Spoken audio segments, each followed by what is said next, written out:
Okay, so I'll go ahead and get started. So today I'm going to talk about streaming algorithms and a neat application of them to dimensionality reduction in a way that's a little bit nicer than PCA in some sense, which is through what's known as the Johnson-Lindenstrauss lemma.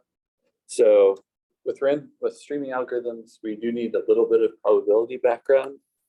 So I'll cover that first. So first, we start with the idea of a probability distribution. So we have some set.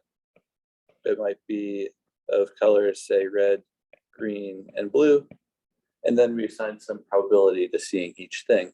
So we can say the probability of red is 1/2, the probability of green is 1/4, and the probability of blue is 1/4, and these all sum up to 1. So key property of probability distribution needs to sum up to 1 for this to make any sense. And once we have this notion of probability and are assigning probabilities to all the different elements in our set, we can call this a probability distribution. So the notation I'll use for this is that little tilde symbol to say that a variable x follows some probability distribution. Note that when I have this capital X, I don't actually know the value of the variable. It's saying x could be anything based on this distribution. And there's a couple useful things we can do with this variable. The first is to look at the expected value. This says if I repeatedly draw things from this distribution, what am I most often going to see? So for example, we define this to be just a weighted average. So the probability that we see each element of the set times the element of the set. So this only works if your set is real numbers, but we're going to assume from now on that S is some set of numbers. So we can also say that for any two random variables x and y, the expectation of x plus y is expectation of x plus expectation of y. So it distributes across sums nicely. This is called linearity of expectation. And the last thing we want to think about when we're looking at a random variable is, so we know on average it's about this, it's going to be this expected value, but how far away is that random variable from the expected value? So if you think about, we're picking all, if you only pick one element of your set, there's no variance, right? It's always that one element. But if you're picking all the elements of your set with the same probability, there's going to be a wider kind of variance of what you actually draw versus the expectation of what you draw. So for the purposes of this, we're going to use a definition of variance, which is the expectation of x minus e of x squared. And if we do some algebra, this is equal to the expectation of x squared minus, the expectation of x squared. So the squared is in the brackets on the first one, not on the second one. So this is all kind of abstract. So next up, I'll go over some probability distributions that will kind of make this make a little bit more sense. So first up, we have the normal distribution. There's a lot of ugly math here, but what this really means is the normal distribution looks something like this. It goes from -infinity all the way to infinity, and it's centered at x equals mu. And we kind of have this area here with roughly sigma, and this is kind of like how stretched it is. So the bigger our sigma, the bigger the variance of this distribution. The smaller the sigma, the smaller the variance. So if I said sigma equals like 1/100th, for example, we're going to get something that looks like this. Whereas over here, we might have sigma equals 10, for example. And in particular, we'll want to be using the standard normal distribution, which is denoted as normal 0, 1. So the nice thing with the standard normal is it has expectation 0 and variance 1, which are just nice values for us to work with. And a nice property of the normal distribution is if I have two variables, x and y, that are normally distributed with some mean and some variance, then x plus y is also normal. And this will be useful to us when we start taking sums of normal variables. In particular, we just add up the means, add up the variances. And then next up, I talked about sums of normal variables. We have the chi-squared distribution, which is just the sum of k standard normal variables. As you might expect, the expected value of this would be k. Or actually, should be like a square root, I think. But the last one is one that should be familiar to you if you've done like a probability class. It's the Bernoulli distribution. So this is like the coin flip distribution. So a variable is 1 with some probability and it's 0 with some probability. So if we're flipping a fair coin, it's heads 1 with probability 1/2, tails 1 with probability 1/2. Or if it's an unfair coin, 1 with probability 0.6, 0 with probability 0.4. So before I move on to a little bit more probability stuff, does anybody have any questions on this review so far? Okay, so next up we have the idea of independent random variables. So if I have some random variables, say x1 up through xn, they're independent if intuitively what this means is if I know the value of x1, I don't know anything about the value of x2. So if a set of random variables is k-wise independent, that means if I look at the first k-1 things in my set, I can't tell you the value of any other thing in my set.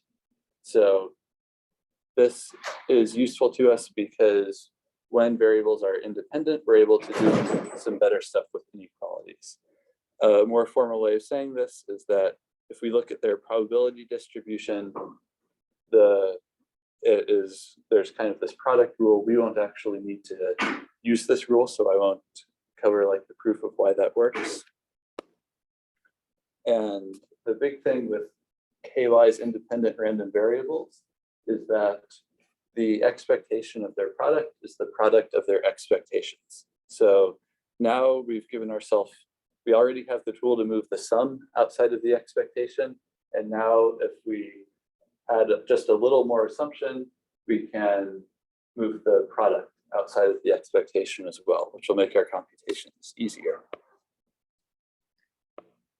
So next up, we just have a few more things. So Chebyshev's inequality intuitively tells us the probability of something being far away from the expected value.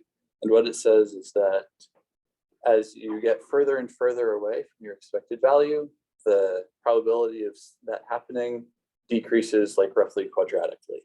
So for example, we have this 1 over k squared here. So this is my variance, sigma.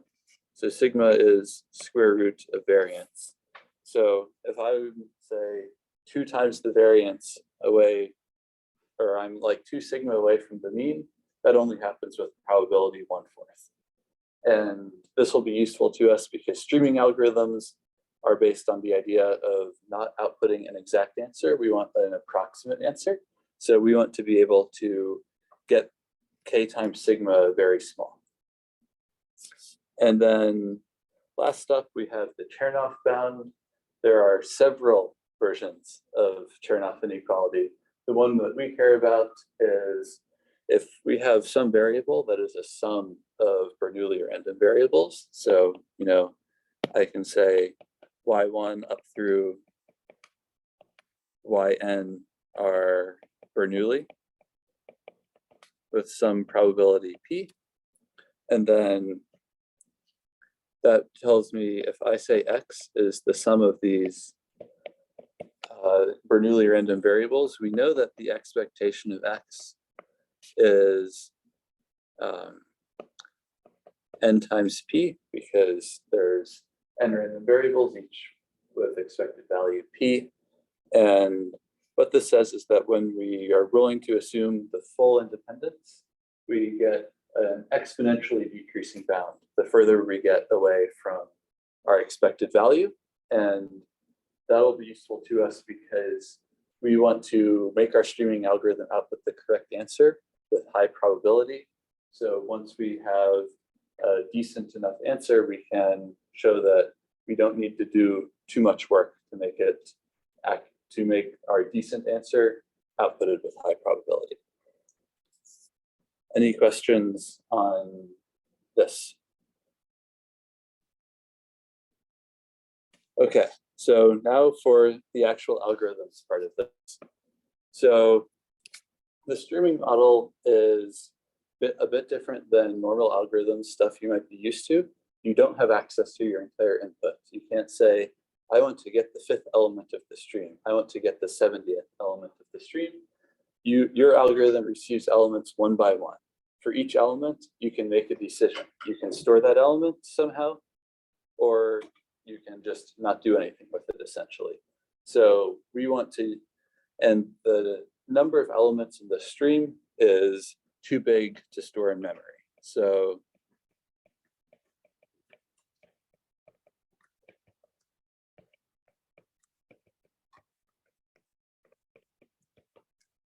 what this tells us is we want to use sublinear space.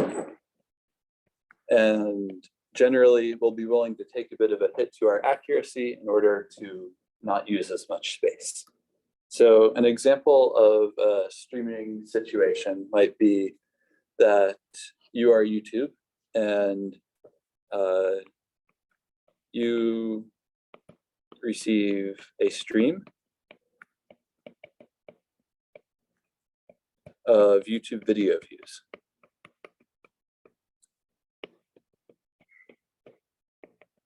And obviously you can't, and you want to figure out the K most watched videos today.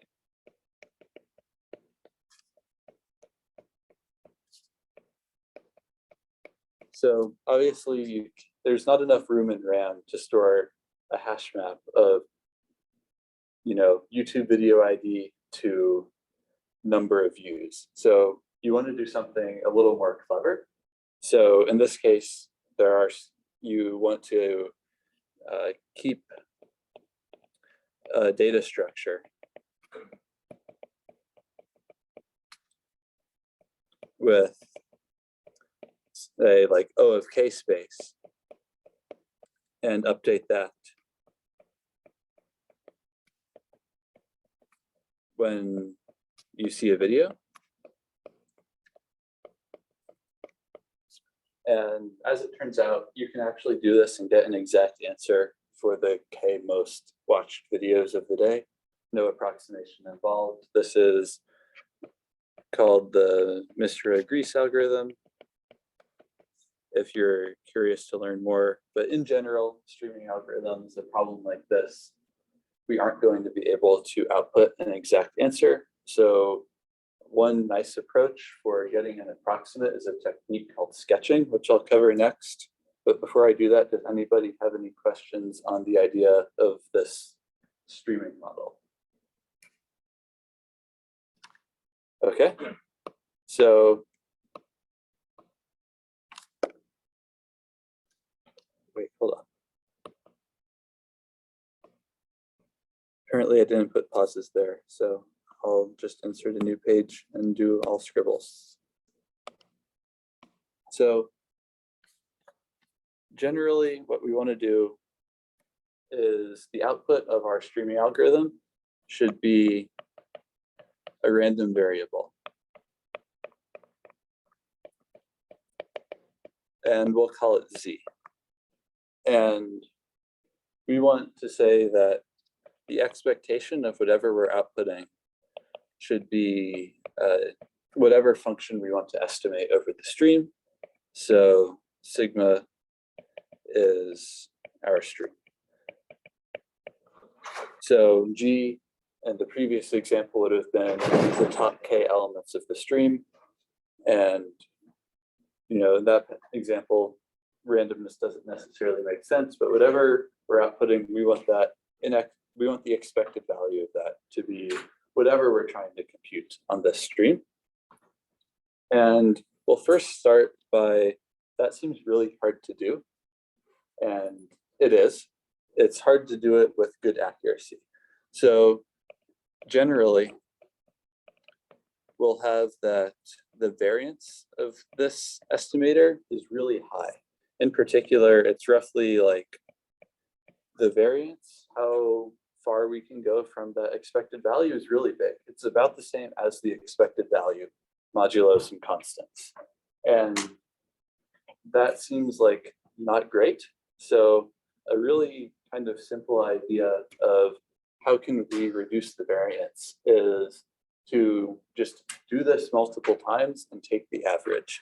So we'll let Z star be, that's an H, Zi, where each Zi is an independent copy of the algorithm. So we can run all of these in parallel, and then at the end, we will just average up their results and call that Z star. And the question is this enough to get us good accuracy? In particular, we want that probability that Z star is far off from its expectation, which we know is the value we're trying to compute. We'll say is greater than epsilon times the value we're trying to compute. So this is like a multiplicative error. So what this says is if I fix epsilon equals 1/100th, for example, then if G of sigma is 10, I'm going to be outputting something between 9.99 and 10.01. But if G of sigma is 10,000, then I might be outputting something between like 990 and 10,010. So it's like an error percentage. It's not additive. And we want this to, for now, we'll just say we want this to be less than or equal to 1/4. So 75% of the time, my streaming algorithm is going to do the right thing, and it's going to output a value that is very close to what I want. And the other 25%, who knows, right? So the question is, how big should H be?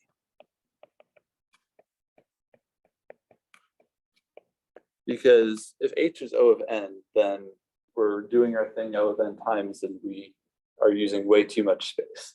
So we can do a little algebra, which I will omit here just for the sake of intuition, but we can show that H is roughly 1/epsilon squared. So if I say epsilon is 1/10, H is 100. And this is useful to us because realistically, most of the time you don't care about error beyond 1% or maybe 1/10%. So if your epsilon is less than or equal to like 0.001, H is less than or equal to 1,000. And 1,000 isn't really too bad, right? That's a couple kilobytes maybe.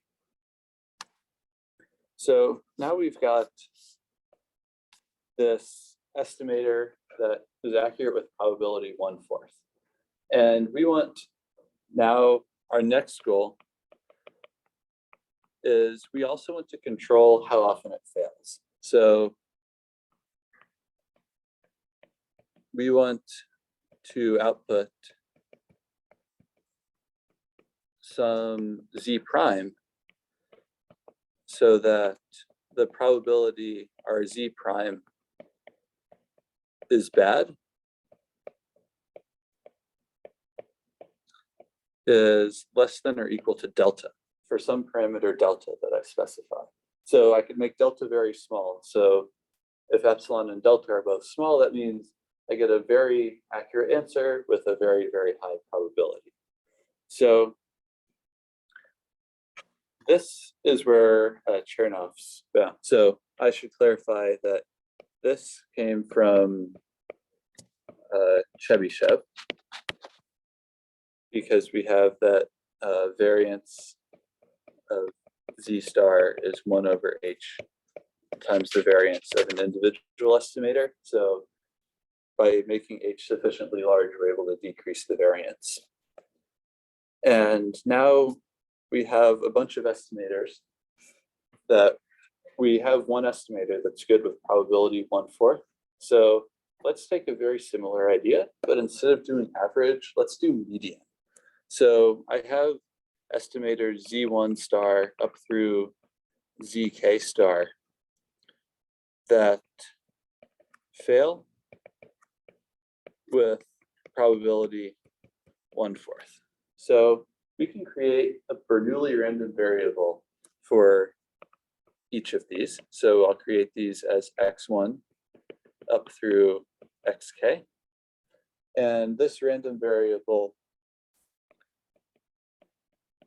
is 1 if it fails and 0 otherwise. So x sub I is 1 if zi is bad and 0 otherwise. So the reason we're interested in the median of these is being bad can mean either being too low or too high. So if we fix some, so we have our, if we draw out the number line here, we have some z1 here, maybe z2 is over here, and z3 and z4 are here. So intuitively, kind of the median is less sensitive than the average when it comes to finding like a good value. So, you know, the median might be here. And if you think about it, the median is bad if there are too many bad values to the left of it or too many bad values to the right. So the median is bad if there are more than n over 2 bad values, right? So if there's, say, 3n over 4 bad values, the median is going to lie in the bad values. If there are like 2n over 3 bad values, the median will again lie in the bad values. So only if there are more than n over 2 bad values will our median be bad. And Chernoff bound gives us now the number of bad values, which I'll call n, is the sum of these Bernoulli random variables. And this is something we can apply Chernoff bound to. So this tells us that the probability that our z prime minus g of sigma, or sorry, so so the probability that z prime minus g of sigma is bad, right, that it's greater than epsilon times g of sigma, is just the same as the probability that n is greater than or equal to n over 2. And this is a probability that we know how to bound with Chernoff inequality. We can say that this is less than or equal to exp of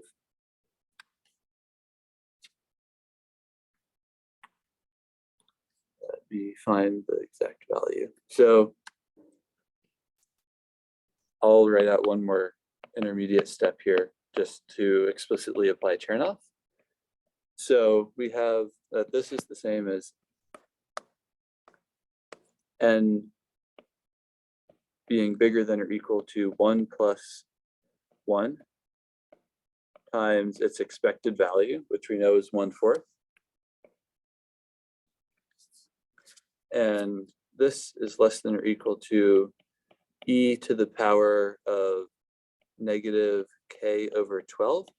So we get k is O of log of 1 over delta, which is really good because this means we can make delta really, really small and k won't be that big. Like we can make delta 0.0001 and k will still be some value probably less than 100.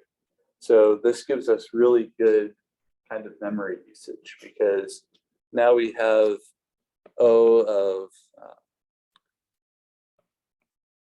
ln 1 over delta over epsilon squared parallel copies.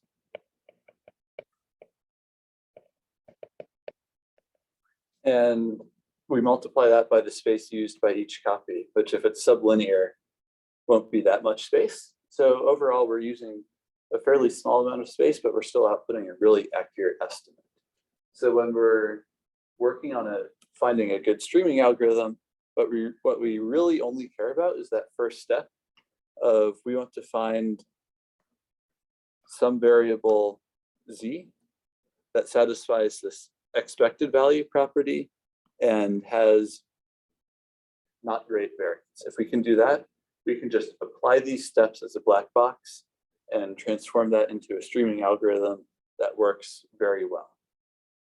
Any questions on this kind of template that will follow? Yeah.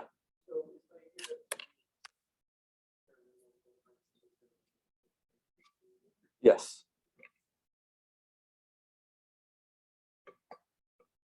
For now, anyway. Okay, any other questions?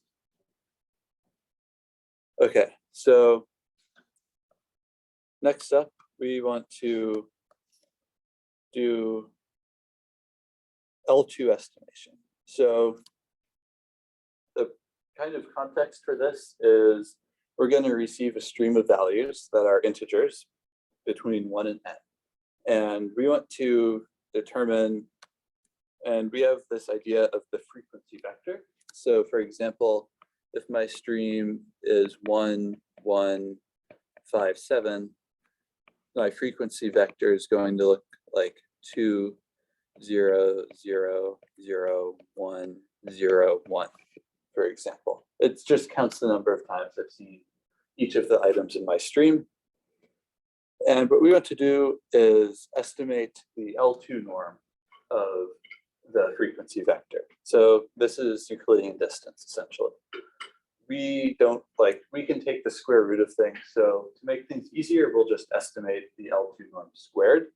And of course, because streaming, we want to do this with sublinear space.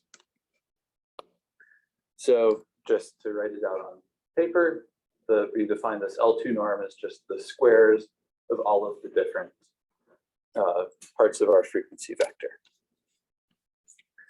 So of course, we want to go ahead and start this by keeping some random variable z, and we'll want z squared to be our estimate of the L2 norm squared. And a way we can approach this is, let's think of z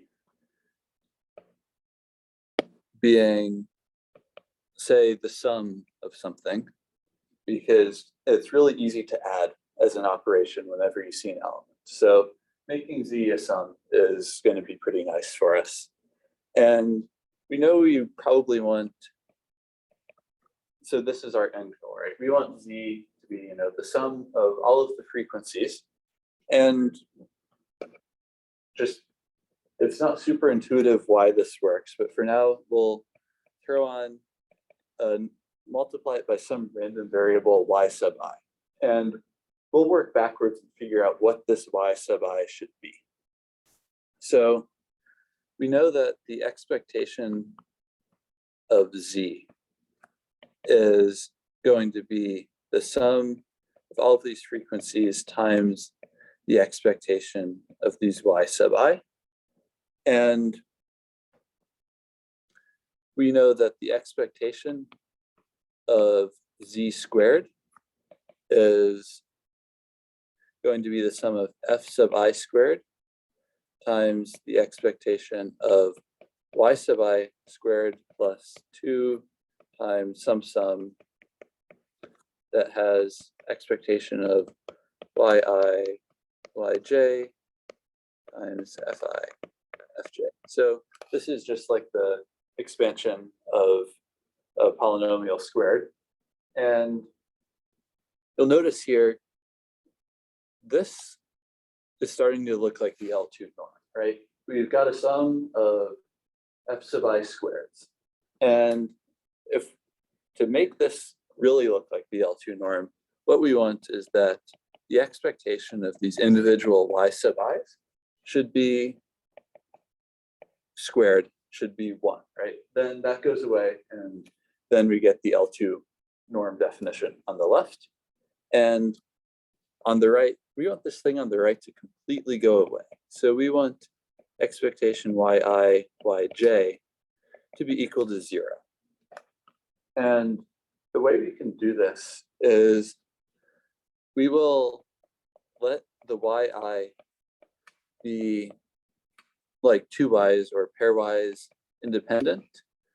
And we'll say that yi is 1 with some probability, say 1/2, and it's -1 with probability 1/2.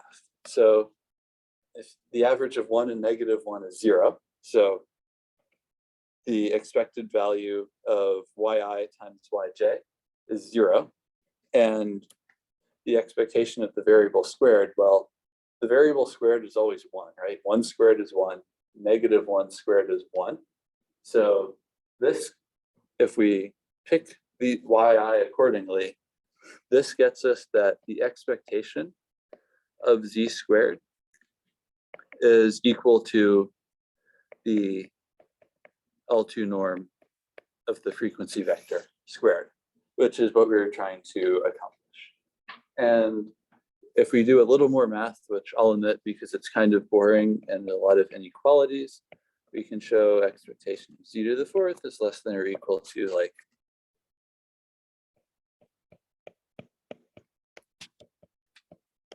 so this z estimator satisfies what we want to do in our stream. Does anybody have any questions about what is on here so far? Okay, so we have this random variable z, and now we've got our, well, and we made it with n random variables, but n is too big to store in memory. So we want to do a little bit better than that. And the solution to this is to use hashing. So I won't go into the details of how we can do this, but we can create essentially these n random variables from hash functions. In particular, we can, with only logarithmic space, we can get a hash function that will map from the integers 1 through n to +1 or -1, and have enough independence for us to be able to put through all of the expected value math that we need to do and all of the inequalities that we need to do. So once we have these hash functions, it's very easy for us to update our stream, right? So this y sub I, so what we have now is the analysis is the exact same. We have expected value of z. Well, sorry, I'll just write the definition of z out. So now we're saying that z is the sum of frequency vector I times hash of I. And what's nice about this is that this is really easy to update, right? So when we see E from our stream, then Z is equal to z plus, well, h of e, because we're adding 1 to the frequency component, and that 1 is multiplied by the hash function. So we're able to, with only a few lines of code, if you're willing to black box hashing, then you have an estimator for the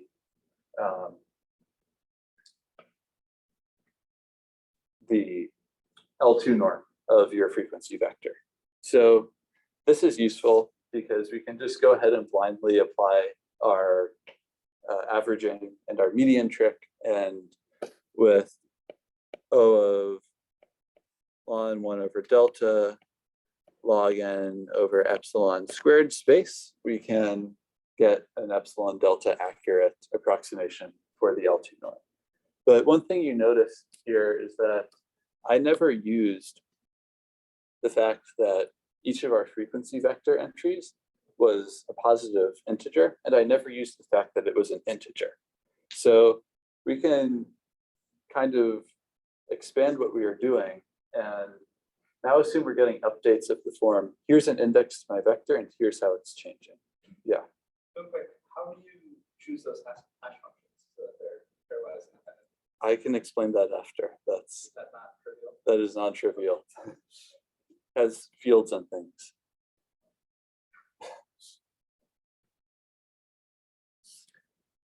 So yeah, I guess any other questions before I move on to expanding this? Okay, so this essentially all we have to do is change our update. So we're either adding or subtracting from the ith index to our vector. So now we just multiply whatever we were adding by the change. So it's easy enough to see, like in the previous case, d was always 1. We were always saying just increment, increment, increment. And now we're saying we can do increments, we can do decrements, and so on. And an interesting property of this is that, like, this should be outputting z squared. At the end of any this doesn't care when the stream ends. At the end of any arbitrary step, I can output z squared and get an estimate of the L2 norm that I've seen so far. So this kind of begs the question of, like, is there some kind of generalization we can make? So first, let's imagine our algorithm as a function c, and we'll let sigma 1 and sigma 2 be streams. Since we're just doing addition each time, we can show that c, if I concatenate these streams, is the same as if I run the algorithm on both streams and then add the z's together at the end, right? Because addition is commutative. So we have this kind of linear property of our algorithm. And this is what's known as our algorithm being a linear sketch, right? So it is lit, like I can do that with any number of streams. And this is useful because in some cases, if you are actually storing your z values, then you can go and retrieve them and merge them together really quickly, which is useful kind of for real world application of this. So next up, but that was only when I had like one instance of this algorithm. I have a lot of instances of this algorithm. So we can actually think of our algorithm in this case as being a matrix. So our algorithm, we have each row of our algorithm has, we'll say, as with n, and this is my frequency vector. I'll call it f, and then I'm getting some output that is like O of ln 1 over delta over epsilon squared tall, and my matrix has that many rows.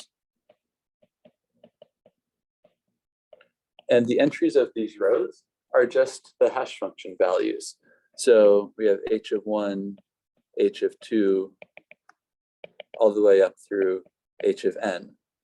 So these are like h2 for the second row, all the way up to hk of 1 to hk of n. And what we're essentially doing is we're taking the frequency vector and kind of implicitly multiplying it by this matrix that represents my algorithm.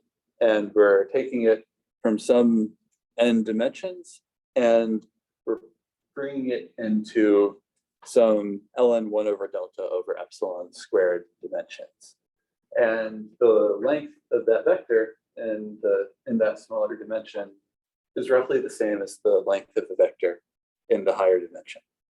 So this kind of raises an interesting question of, can we generalize this idea not as a streaming algorithm, but as linear algebra to be able to do that with arbitrary vectors? So before I move to that, does anybody have any questions?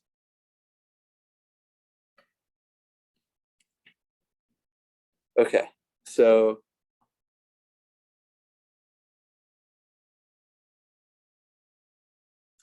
this brings us to the JL lemma, which says that which basically says what I just said, except instead of our matrix consisting of entries that are either 1 or -1, we're going to pick them from that standard normal distribution that we mentioned before. So you'll recall that that has the same properties that we liked about our yi's, right? The expectation of a standard normal x is 0, and the expectation of a standard normal x squared is 1. So this is useful to us because we can kind of do the same analysis as before. And what the JL lemma tells us is that if I pick k exactly like I did before to be at least roughly log 1 over delta over epsilon squared, we have with high probability that when I take this matrix and multiply it by an arbitrary vector, then the length will be preserved up to a epsilon % error. And this is only for one vector. And a neat thing we can do is we'll let S be a set of n vectors. And the probability that and what we can do is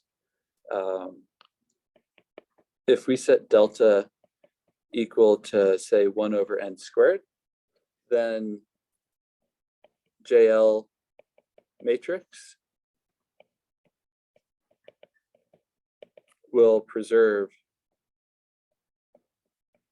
the pairwise, I think this should be a 4 actually, the pairwise distances between the vectors. So the way that works is essentially we have n squared possible pairs of vectors, and then are just looking at all of them, seeing if it holds, and just doing a trick known as like union bound, which I won't really get into the proof of that. But the powerful thing is that if I have a set of n vectors with only log n over epsilon squared space, I can preserve the comparison between lengths of vectors in that set.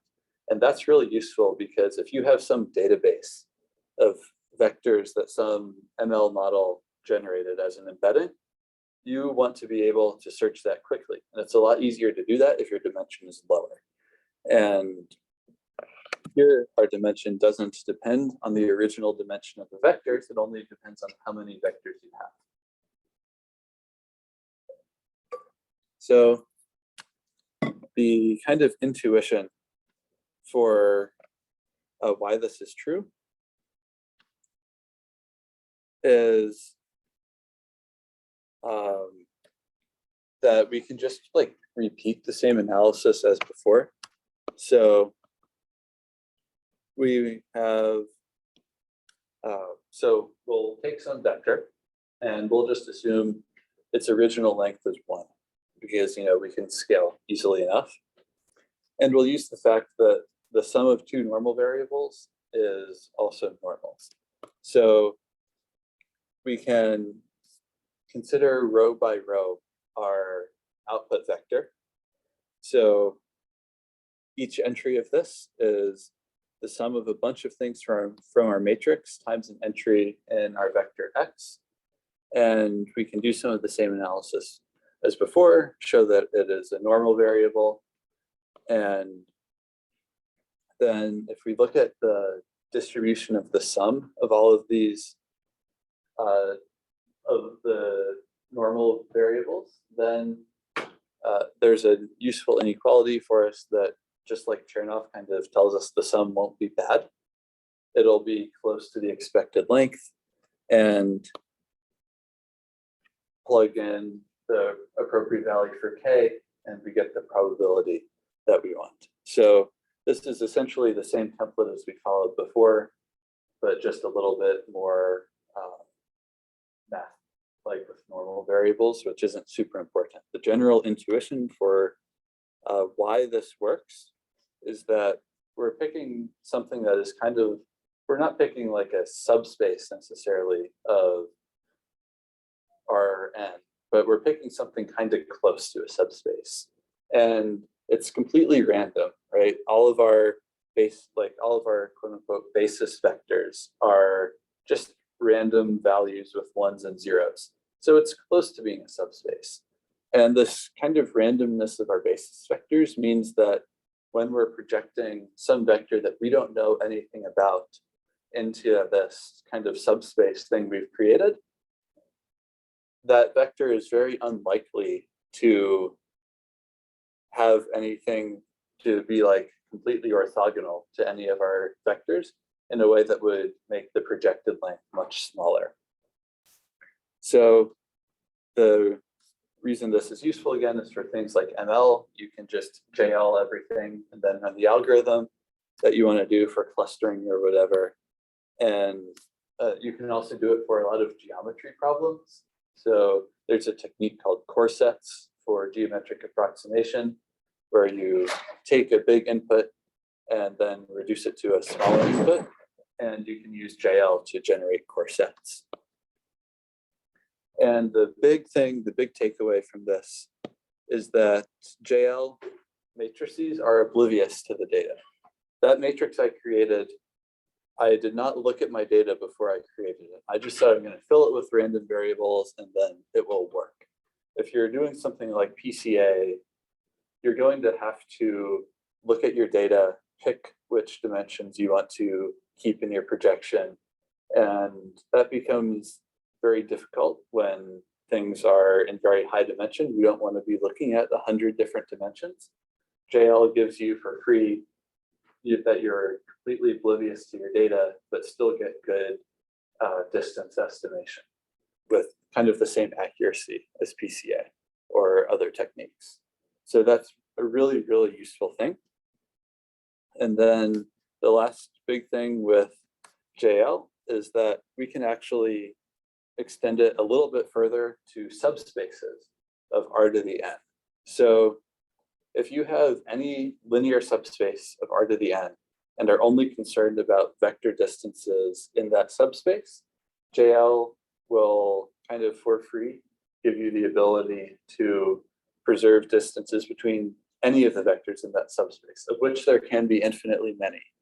And the way, kind of the idea of how this works is think of your subspace just as being the first d coordinates of R to the n, and then the unit ball has, you can kind of fill the unit ball with little squares, and then show that these squares, you can fill it up with small enough squares so that any two vectors in the squares are preserved. And then this will lead you to having just d log 1 over delta over epsilon squared. So again, this now doesn't depend on the number of vectors that you have. this says if you only care about distances with respect to some lower dimensional subspace, you can lower the dimension of your vectors and still have good pairwise distance comparison. And this works for all of the vectors, even though there's infinitely many, which is really cool because if you don't know how many vectors you're going to have, say it's for some database that gets added to frequently, this gives you a way to still be able to do faster querying through just projecting the vectors down before you save them. So the kind of proof of this, or one of my professors describes it as a proof without rigor. You partition the ball into little cubes and then preserve the vector lengths in the cubes. So that is all I have. Does anybody have any questions?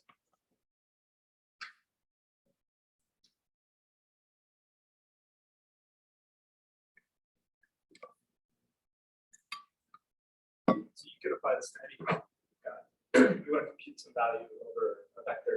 Yeah. Use space. Okay. Yes. As long as your property uses L2 length. You can do Well, that. Can it just be any moment? You can do this for 0 through 2. You can't do this for 3 or 4. Yeah, I think at least not in the streaming setting. Okay. So when we started, we were just talking about streams of integers, Yes. and we designed this algorithm, and we noticed we never used to find those integers, and the direction we went was let's start caring about arbitrary numbers. Yes. Could we have gone the other direction? Like, are there any could we gone more efficient in space using the fact that they're integers rather than generalizing the algorithm? Do like bucketing stuff. This is the more efficient way to do it if you have integers. You can, so if you can estimate the function some g sub I of f of I for any number of g's, right? Like you can have a different one for everything. You can do this in a root n space. So we are already, by assuming we're only caring about a norm, we're able to get ourselves into polylog. I don't believe there's any better approach that uses like the integers.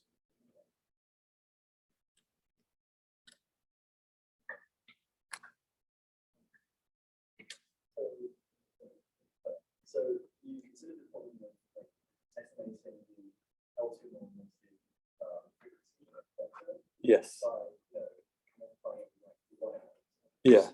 Like that matters. I'm sure you can generalize that type of thing. Is that like a special case that you have that? Yeah. Choosing the right y axis. Yeah, it's very problem dependent for this one. I had the advantage of I've seen it before and I know how to pick it, but also like if you want your z to be some kind of sum in this case because we're estimating a sum, so just playing around with it for enough, like you can kind of get to that point, but it is like very problem dependent. I wouldn't say like that sum trick works for most. But that's almost always what you do, right? Is you take whatever you're streaming over and multiply it by a random variable. It's just figuring out what that random variable is. Yes. Yeah. So, that is a generalization. So if you wanted to estimate the LK norm, Yes. that is used. So LK norm gets interesting. You can do it with polylog space for 0 less than k less than or equal to 2.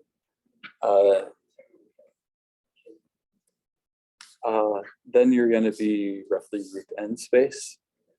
The kind of crossover is that there's like these p-stable distributions, and the normal distribution is too stable, which is why it kind of works for this L2 case. We can sample from 0 through 2 stable distributions, but above that doesn't work.